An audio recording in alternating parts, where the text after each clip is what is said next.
Meu nome é Padre Elias, tenho 68 anos e passei os últimos 35 servindo como exorcista na diocese de uma cidade antiga no interior da Itália. Comecei como um simples pároco, lidando com confissões e missas diárias, mas tudo mudou em 1990, quando o bispo me chamou para um caso que ninguém mais queria tocar. Eu não procurava isso, na verdade, duvidava. Achava que possessões eram resquícios de superstição medieval misturadas com problemas mentais que a medicina moderna resolveria. Mas depois de ver o que vi, de sentir o ar gelar ao redor de um crucifixo que se contorcia sozinho, eu sei que o mal não é só uma metáfora, é real, palpável e está entre nós. Se você está lendo isso, talvez como uma transcrição de uma das minhas gravações antigas, que eu faço para registrar tudo antes que a memória fale, é porque quer respostas. Exorcismos, verdade ou ficção? Eu respondo tudo, baseado no que vivi, não no que li em livros. Mas aviso, uma vez que você ouve, não dá para esquecer. Tudo começou em uma noite chuvosa de outono, em uma casa velha na periferia de Roma. Eu era jovem, recém-ordenado, e o bispo me enviou como assistente para um ritual que eu achava ser só uma bênção exagerada. A família era comum, pai operário, mãe dona de casa e uma filha de 22 anos, chamada Maria, que tinha começado a agir estranho depois de uma viagem para uma vila abandonada no sul. Ela falava em línguas que não conhecia, latim arcaico, às vezes hebraico antigo, e seu corpo se contorcia de formas impossíveis, como se ossos se dobrassem sem quebrar. Os médicos diziam epilepsia, mas os remédios não ajudavam. O cheiro na casa era o primeiro sinal, um fedor de enxofre misturado com decomposição que grudava na roupa e na pele, como se o ar estivesse podre por dentro. Eu entrei no quarto dela pela primeira vez, carregando uma Bíblia e água benta, sentindo o piso de madeira ranger sobre meus pés como se algo pisasse junto. A luz da lâmpada piscava fracamente, projetando sombras que pareciam se mover sozinhas. Maria estava amarrada na cama, olhos vidrados, e quando eu aspergi a água, ela urrou.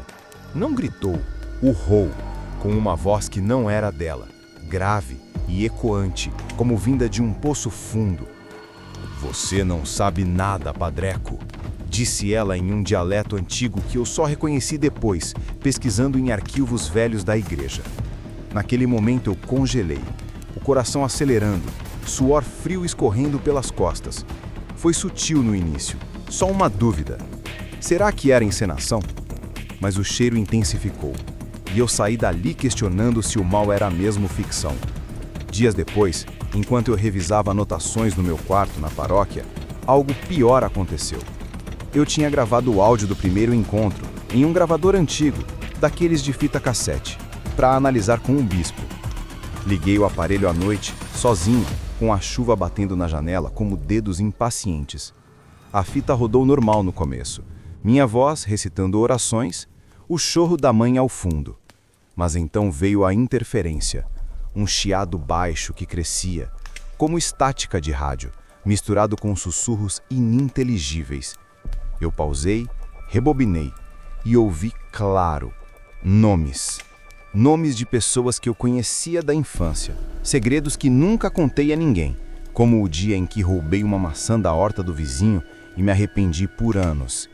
Meu corpo tremeu, as mãos suadas escorregando no botão. Ainda dava para explicar como alucinação auditiva, mas o desconforto crescia, e se aquilo não parasse, na fita, decidi investigar mais fundo.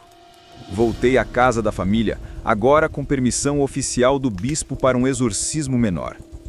Examinei o quarto de Maria. Paredes úmidas, mofo subindo como veias pretas e no chão, marcas de arranhões que pareciam unhas humanas, profundas o suficiente para sangrar madeira. Toquei uma delas, sentindo a textura áspera, irregular, como se algo tivesse raspado com força bruta. A temperatura ali caía de repente, o ar ficando gelado, apesar do aquecedor ligado. Maria, mais fraca agora, mal comia, e quando eu a interroguei, ela descreveu visões.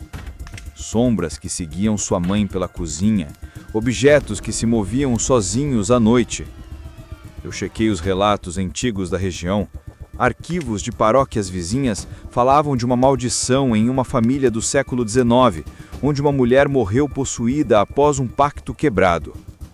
As marcas no chão combinavam com descrições daqueles velhos boletins, evidência física que tornava qualquer coincidência improvável. Meu estômago revirou, a náusea subindo pela garganta como bile amarga. Agora, a hipótese sobrenatural não era mais uma dúvida, era uma possibilidade que eu não podia ignorar. As sessões se intensificaram. Eu realizava o ritual católico padrão, orações em latim, imposição de mãos, o crucifixo pressionado contra a pele dela. Mas em uma noite, durante a quarta sessão, veio o confronto indireto. A luz do quarto falhou de repente, mergulhando tudo em escuridão. Só o luar filtrando pelas cortinas rasgadas. Eu ouvi um lapso, como se o tempo pulasse, e quando a luz voltou, Maria estava de pé, desamarrada, olhos fixos em mim com um ódio que não era humano. Na periferia da visão, algo se moveu, uma silhueta escura no canto, como uma figura alta e magra que sumiu quando eu virei. Meu gravador ligado na mesa havia parado sozinho, a fita ejetada e enrolada como uma cobra morta. O ar ficou pesado, difícil de respirar, com um cheiro de ozônio queimado. Eu recuei, tropeçando na cadeira, o coração martelando como se quisesse sair do peito. O ritmo da noite se fragmentou e eu senti uma presença direta, como se algo me observasse, esperando um erro. Então veio a virada que mudou tudo. Na sessão seguinte, eu trouxe relíquias, um pedaço de osso de um santo mártir guardado em um relicário de prata. Enquanto eu orava, Maria convulsionou, vomitando um líquido escuro que cheirava a podridão. Entre os espasmos, revelou algo decisivo. Detalhes de um caso antigo que eu só conhecia por arquivos confidenciais da igreja. Ela falou de uma garota na Alemanha, nos anos 70, chamada Anneliese, que sofreu possessões múltiplas, vozes de Judas, Nero, até Hitler, e morreu após 67 rituais, consumida pela desnutrição e pela resistência dos demônios que a impediam de comer. Maria descreveu os mesmos sintomas: aversão ao sagrado, força sobre-humana capaz de quebrar correntes, conhecimento de pecados que ninguém mais sabia. Mas o pior foi o que veio depois. Ela afirmou que o mesmo espírito que perseguiu Anneliese estava ali com ela, migrando através de gerações, preso a uma maldição familiar que eu consegui rastrear até uma antiga abadia em ruínas, perto da vila que Maria visitara meses antes. Meu corpo gelou. Suor frio escorreu pelas minhas costas enquanto minhas mãos tremiam. Aquilo reescrevia tudo. Não era um evento isolado, mas parte de uma cadeia de tormentos que surgia repetidamente nos relatórios eclesiais mais antigos. Aquela descoberta não apenas elevou a ameaça, ela a concretizou. O clímax veio em uma madrugada de inverno, com a neve caindo lá fora como um véu branco e silencioso. Eu reuni uma equipe, 2 assistentes leigos, o bispo observando de longe.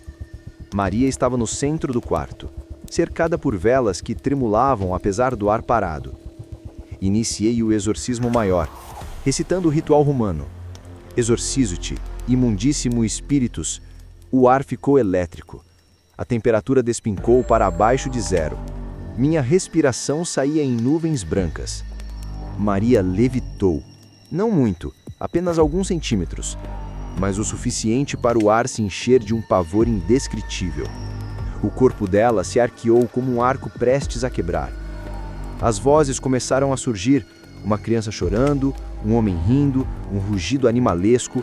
Objetos foram lançados contra as paredes, a Bíblia que estava na mesa, o crucifixo que pendia ao lado da janela.